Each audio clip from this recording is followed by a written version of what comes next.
Hello everyone. Today we will be doing a dictation from Kailash Chandra magazine. I will be dictating transcription number 43. We will start the dictation in 10 seconds. 5 seconds to go. Start. Mr. Vice Chairman, sir.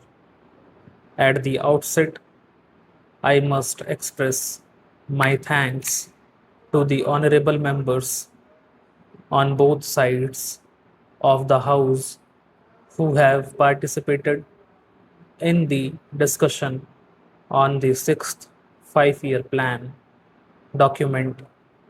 Honorable members will very kindly appreciate that within the short time period at my disposal, it will not be possible for me to clarify all the points which they have raised during the course of the discussion. I am going to confine my remarks to certain important aspects of the discussion, though I have taken note of almost all the points which honorable members made during the course of the discussion. At the outset, I must also say that one of the honorable members was pleased to ask what is the purpose of having this kind of a discussion 1.5 years or almost 2 years after the plan has started. I do not know whether honorable members do recollect that my predecessor, Mr. Tiwari, had circulated a note to all the members of this House, particularly about the sixth plan framework, and he expected that the honorable members will be able to send their remarks to the minister and also to the planning commission so that before the draft document of the sixth plan is prepared and finalized, their views could be taken into account. How many members sent this kind of information is a matter which I will have to inquire into, but that exercise was gone into, and now the plan was finalized in February 1981, and thereafter we have taken the earliest possible opportunity to see that the planning is discussed in both the houses. Sir, I am aware of the fact that the international situation and also the internal situation in which this sixth five-year plan has been finalized will definitely have some kind of an impact on the plan document as it was prepared and how we will be succeeding in trying to avoid the adverse effects it might have on the achievement of the physical targets that we have set for ourselves at the end of the sixth five-year plan. Sir, there are 3 points which were mentioned by all the members. The first was that the planning was prepared with 1979-80 as the base year, and thereafter there has been a price rise of a considerable order.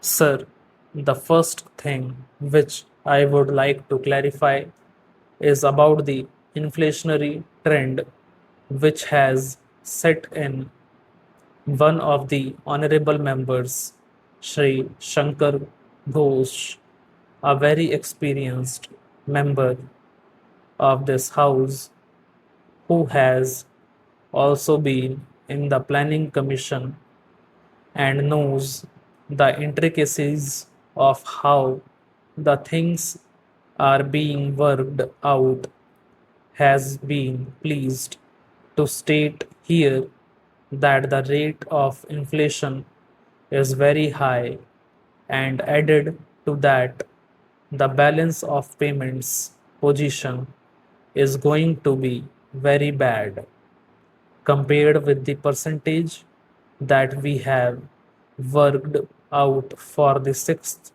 plan as a whole for imports. For the first year, the import bill has risen very high.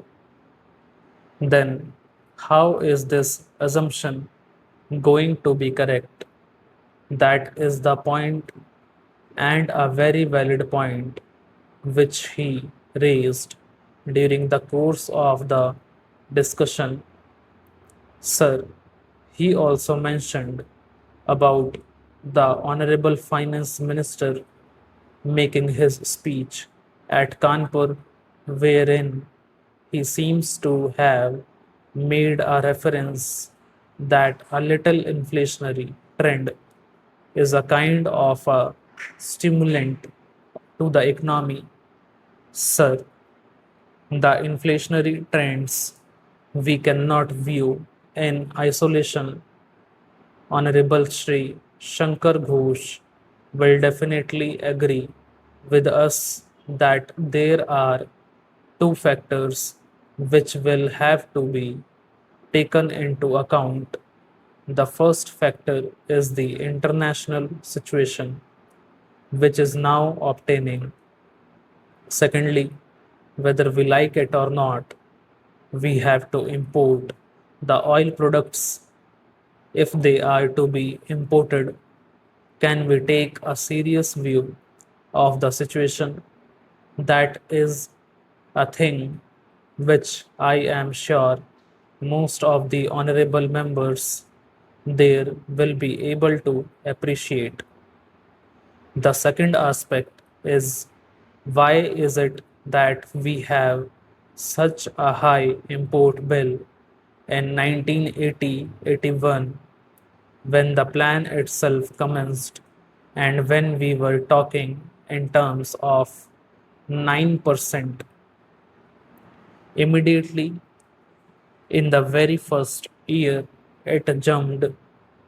I am sure that most of the honorable members are aware of the fact that it is on account of the kind of legacy that this government got. I would not like to dilate on that issue, but the fact of the matter is that the agricultural production has gone down. Even in the industrial sector, there was a decline of 1.4%. The coal production has considerably gone down in terms of production, and the electricity generation was at the lowest. If we had to make a beginning, which in fact is within the control of the government of India, with these infrastructural facilities which will have to be provided both in the agricultural sector and the industrial sector, concerted efforts will have to be made. Stop.